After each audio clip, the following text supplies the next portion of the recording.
मग ज्यांच्याकडे गाड्या आहेत त्या गाड्यांचं नियोजन कसं करायचं, मुंबईला कसं यायचं असतील, शिक्षक असतील, इंजिनियर असतील, वकील असतील, एसटी कर्मचारी असतील, उद्याच्या चलो मुंबई या आव्हानाला सुद्धा जिल्हाभरामध्ये प्रचंड ताकदीनं सपोर्ट त्या ठिकाणी दादांच्या मागे राहणार आहे। ती सर्व वाहनं दादांच्या सूचनेप्रमाणे अंतरवलीत जातील।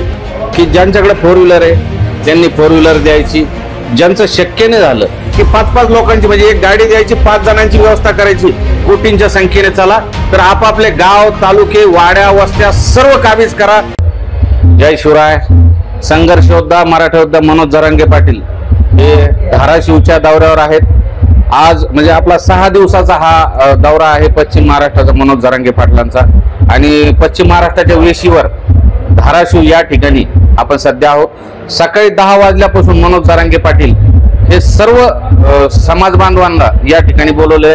त्यामध्ये डॉक्टर्स असतील, शिक्षक असतील, इंजिनियर असतील, वकील असतील, एसटी कर्मचारी असतील, कष्टकरी असतील, शेतकरी असतील, नोकरदार असतील, सर्वजण असे जत्तेचे जत्ते या ठिकाणी येत आहे। आणि अर्धा 1-1 तास मनोज दादा 100-100, 50-50 जणांना घेऊन प्रॉपर नियोजन करत आहे। मग ज्यांच्याकडे गाड्या आहेत त्या गाड्यांचं नियोजन कसं करायचं, मुंबईला कसं यायचं, काय करायचं याचं प्रॉपर नियोजन या ठिकाणी चालू आहे। धाराशिवचे जे समाज बांधव आहेत त्यांनी कशी तयारी केलेली, आता आपण तर लाईव्हच्या माध्यमातून दाखवलं, पण यांनी यांच्याकडे काय आदर्श आहे जो दुसऱ्यांना उपयोगी पडेल तो लोकांपर्यंत, आपल्या बांधवांपर्यंत पोहोचला पाहिजे। त्यामुळं आपण त्यांच्याकडून तयारी विचारून घेऊयात। तर धाराशिवचे बांधव या ठिकाणी आहेत, त्यांच्याकडून आपण जाणून घेऊयात। जय शिवराय। संघर्ष योद्धा मनोजदादा जरांगे पाटील यांच्या आव्हानाला सातत्यानं धाराशिव जिल्ह्यानं प्रचंड भरभरून दाद त्या ठिकाणी दिलेली आहे। धाराशिव जिल्हा म्हणजे मनोजदादांचा बालेकिल्ला म्हणून महाराष्ट्रभर त्या ठिकाणी ओळखला जातो। मागे सुद्धा ज्यावेळी दादांनी आम्हाला हाक मारली धाराशिव जिल्ह्याला, त्यावेळी प्रचंड ताकदीनं जिल्हा त्या ठिकाणी दादांच्या पाठीमागे खंबीरपणे उभा राहिला। उद्याच्या चलो मुंबई या आव्हानाला सुद्धा जिल्हाभरामध्ये प्रचंड ताकदीनं सपोर्ट त्या ठिकाणी दादांच्या मागे राहणार आहे। या ठिकाणी आयोजन कमिटीमध्ये विशिष्ट कोणाचं नाव वगैरे नाही, तर तमाम मराठा बांधव, समाज बांधव या ठिकाणी संपूर्णपणे नियोजन त्या ठिकाणी करत आहे।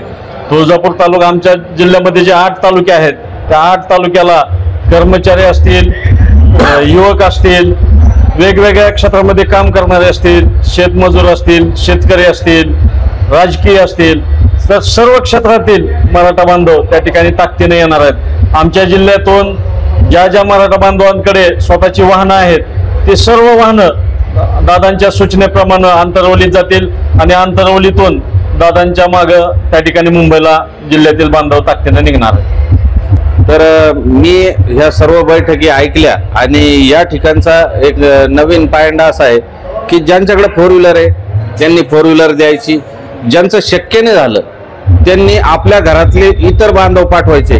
आणि या वेळेला कुठलंही शुभ कार्य काढू नका, आणि गणपती जरी असले तर हा सुख सोहळा म्हणजे आयुष्यात पुन्हा गणपती पाहायची संधी, आणि सगळ्याला मिळून सगळे मराठ्यांना मुंबईचे गणपती म्हणजे लालबागचा राजा कसा आहे, सिद्धिविनायक कसा आहे हे बघण्याची आपल्याला संधी। त्यामुळं काही लोक बहाणे करू शकतात की गणपती ना आम्ही कसं यावा, गणपती दरवर्षी येत असतात, पण गणपती दर्शनाला आपण मुंबईला जातच असतो।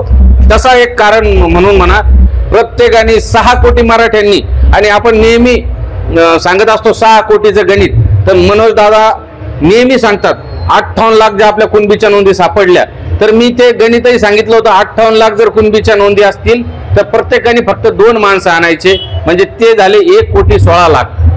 आणि इतर जे 5 कोटी बांधव आहे त्यातले 1 कोटी जरी समाज बांधव हे सधन सक्षम जर आपण पकडले, आणि त्यांनी प्रत्येकाने फक्त 5-5 लोकांची जबाबदारी जर घेतली, जसं धाराशिवकरांनी तेच गणित लावलेलं आहे की 5-5 लोकांची म्हणजे एक गाडी द्यायची, 5 जणांची व्यवस्था करायची, त्या पद्धतीने जर या 1 कोटी बांधवांनी जर 5-5 लोकांचं नियोजन जर केलं मुंबईला जाण्याचं, तर ते 5 कोटी आणि 58 लाख नोंदी सापडलेले, त्यांनी आणलेले 1,16,00,000 म्हणजे 6,16,00,000 मराठी हे मुंबईला जाऊ शकतात। हे प्रॉपर प्लॅनिंग मनोज जरांगे पाटील या ठिकाणी प्रत्येक ठिकाणी जात आहेत, पण त्याला मर्यादा आहे। आजपासून 22 दिवस राहिलेले, मनोज दादांची प्रकृती साथ देत नसतानाही मनोज दादा तुमच्या वेशीवर, तुमच्या दारावर येऊन विनंती करत आहेत की तुम्ही कोटींच्या संख्येने चला, तर आपापले गाव, तालुके, वाड्या, वस्त्या सर्व काबीज करा। आणि मनोज दादाने आज एक सांगितलेलं आहे, आपल्या प्रत्येकाच्या मोबाईलमध्ये 1,000 नंबर आहेत. ते प्रत्येकाने कमीत कमी 500 लोकांना फोन लावायचे आणि त्यांना निमंत्रण द्यायचं की बाबा मुंबईला या.